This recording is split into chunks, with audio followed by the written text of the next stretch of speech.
Welcome to the Daily for Thursday, April 18th with Simon Borg. I'm Jason Sagini, and Simon, last night at Red Bull Arena, Sporting KC came to town and they did what they do. It was a workmanlike performance. They got the 1-0 victory and a big performance by Aurelian Collin. Yeah, masterful performance by Sporting Kansas City. And Thierry Henry, the Red Bulls captain, summed it up. Sporting Kansas City on this day, they were a team. They performed well as a unit, defended well as a team, and then you can pick out great performances all around. Graham Zusi, you mentioned Aurelian Collin in the back. By the way, we should start including him in Defender of the Year discussion, which we seem to bypass over him. And then the midfield for Sporting Kansas City, I thought had a great game. Feilhaber, Nagamura, and Rossell, phenomenal performance. All right, Sporting Kansas City gets it done at Red Bull Arena. We're actually there and spoke to some of them after the match.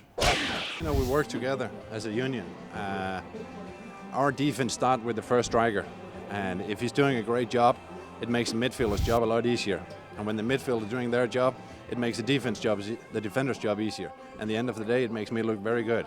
Being the best defense, it's not only in the back line, and the goalkeeper is a great job from the striker to us. At the same time, we have Claudio, Nain, and CJ. We can score this little goal put this goal and make a little bit the difference. Tonight it was me. I'm very blessed, and tomorrow it'll be another player. At the end, it's a clean sheet and we win, so that's what we want. On the other side of the ball, the New York Red Bulls now have to move on with this loss, but there's going to be some lingering thought here, Simon. I thought Juninho had probably the best game as a Red Bull that he had all season, other than his direct free kicks, which are still terrible. Somebody's got to explain to me where he's so great at those. But he had a good game, made some key passes, and then he ruins it at the end of the game by taking a red card. And it was not just the red card, Jason.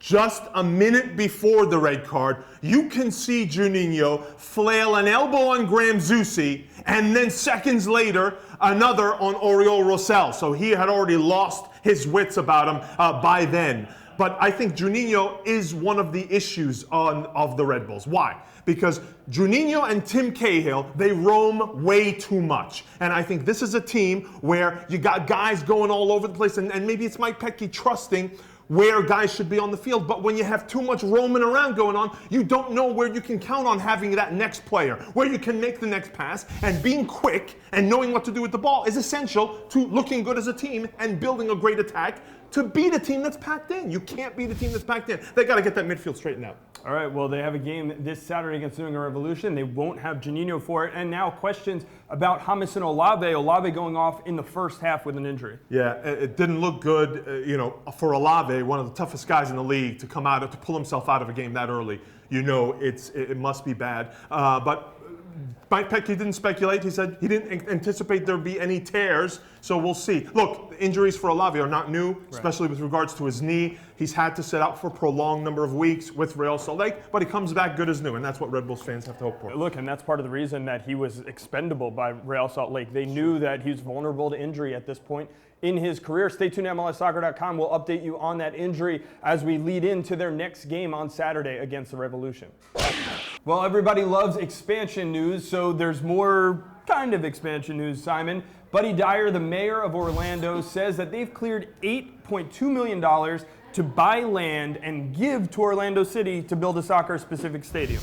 This is another step, Jason, in the plan that Orlando City has to become one of the next teams in Major League Soccer. And it always is good when your foremost local official is right behind this project. He says the site is an ideal place. It's next to the Amway Center where the Orlando Magic play of the NBA, and next to a performing arts center, so it can benefit from the parking lot space in that area. Look, they have everything planned out here. It's just a matter of time, it seems. All right, well, one last thing to check out on the site today. It's Throwback Thursday, so we have a new series on MLSsoccer.com, MLS Legends, and the first one takes a look at the career of Marco Echeverri. What's your moment to remember from Echeverri, Simon?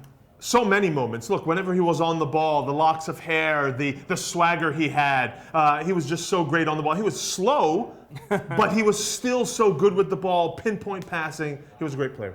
All right, that's all we have for the Daily today. Check back tomorrow for more.